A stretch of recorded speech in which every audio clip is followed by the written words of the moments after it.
tuition that year. She cut funding to our technical schools, all because she made a promise to cut the budget. You have a response?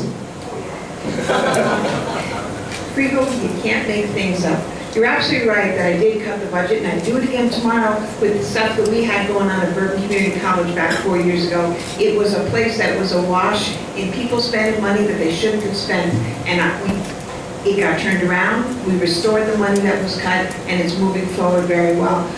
Also, Freeholder, I take great offense that you just insulted 4 people who have donated their time to serve on a committee. You've just told them they're no good. Shame on you for insulting 4 people just because they happen to know me and deal with me. Rebuttal? Oh, certainly. That press conference was held by a bipartisan group of people.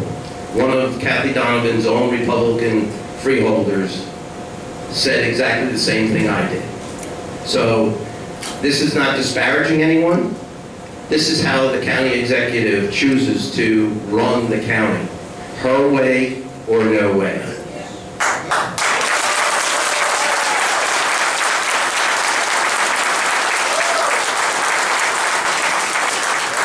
What's amazing is we have 160 people in here and you're actually following the rules. That's amazing. Thank you. I want to go on to to a set of questions that are, in one sense, hinted at originally, but there are a range of things with a level of government which does sit above the municipalities, but below the state, below the feds, where the question of exactly whose responsibility it is to do something is very uncertain. And one of the most interesting questions that we asked the freeholders on Tuesday was, to what extent, when the jurisdiction isn't clear, the county should be expanding what it says, the term bully pulpit became used, and on what kinds of issues do you think that we need to be, as a county, saying either to municipalities below, level below, or to the state and to for example, other kinds of public authorities, hey, wait a minute, that won't work.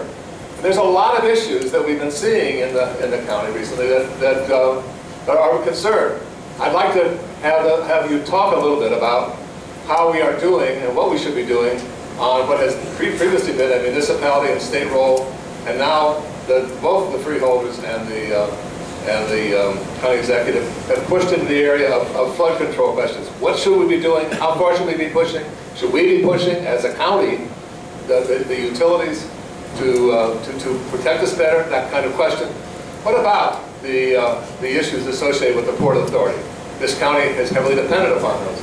Would you take an issue where you think it's unclear that you have sort of jurisdictional authority, but you believe the county, either by yourself as an executive or with the freeholders, really has to begin to start pushing to make the other parts of the government work for the protection of the Bergen County resident? And I guess we should start with you, Jim.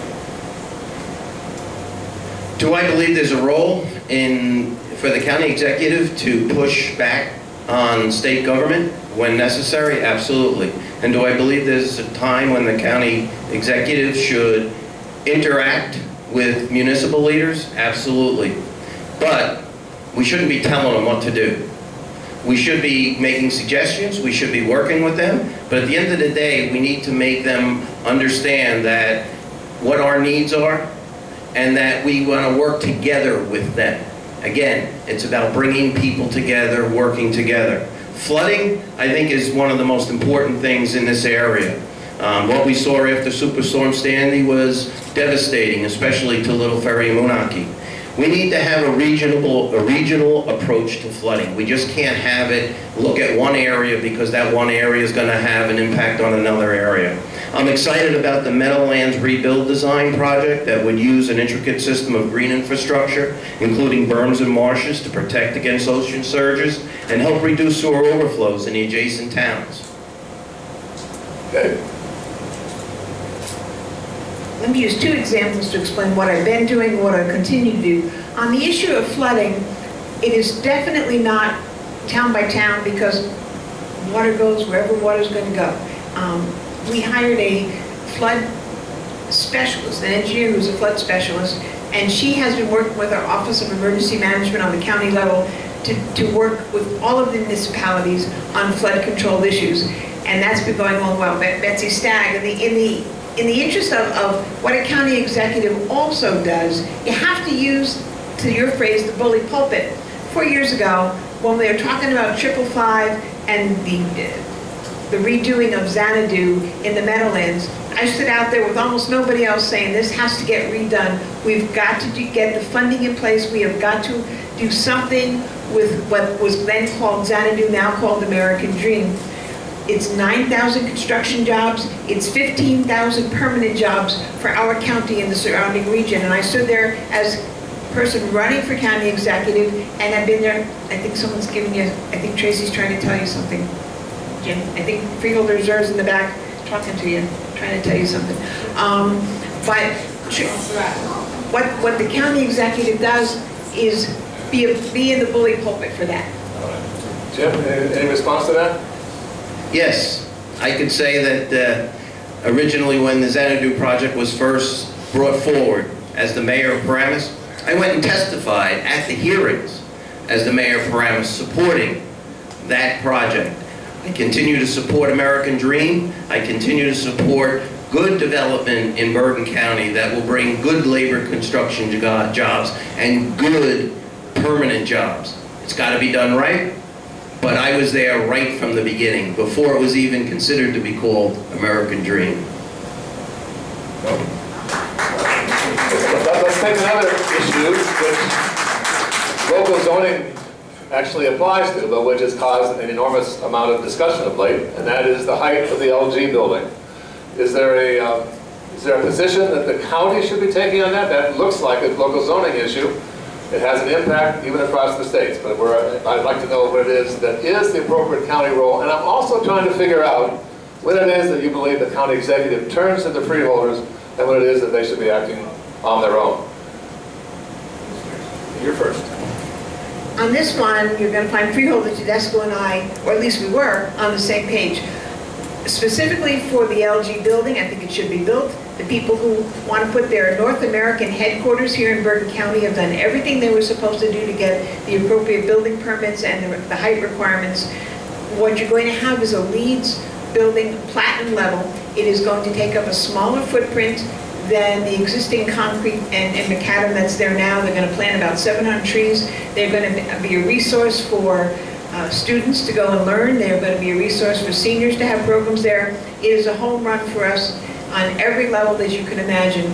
The Freeholder Board unanimously agreed that the LG project should go forward, and it is the kind of thing that we should be welcoming here in Bergen County, not just for the good quality jobs, both construction as well as permanent jobs, but I think to have a company like LG have their, as I said, North American headquarters here is a home run for us. There's nothing bad about it. I understand some people are concerned because you'll see a little bit above the tree line with it, but that's not a problem for me. Jim, is it a problem for you? Well, one thing the county executive did say is that we would agree, and we do. It's nice, though, that we could sit at a table as a county executive and freeholder and talk together and come to agreement. That doesn't happen. I'm glad it's happening tonight. But yes, LG I'm very, very much in favor of. It's putting people's families, it's putting work so that people can provide for their families. And I hope that both the municipality and the builders and the owners of LG can come to a compromise so that the project can get up out of the ground. We need to get that work moving. We need to have multi-international corporations want to do business in Bergen County. It's good for Bergen County.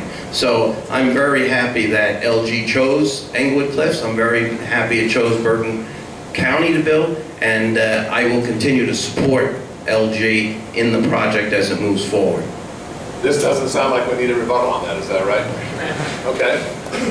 Let's push through. The word leads was mentioned a few minutes ago. It is a way in which the construction industry takes a variety of complex steps to either save long-term energy use or make the building more protective of our environment in a variety of ways. I guess the question I'd like to know is, to what extent and it's incidentally a huge issue in the number, it's a big issue in Tenafly right now, it's an issue. We're building here in Teaneck a non-LEEDs building. Are LEEDs factors, things that we should be always using when we do construction for the county? Or should we be making that judgment on the basis of the relative cost trade-off of doing so? Jim, do you want that? LEEDs is an important tool when you start to design a building, and energy conservation and the environment is an important component also when you think about energy needs and what it costs and what it's like to produce energy.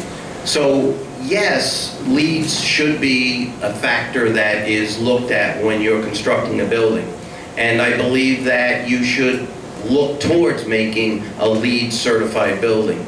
Certainly at the county level, I would push to have LEED certification in our buildings.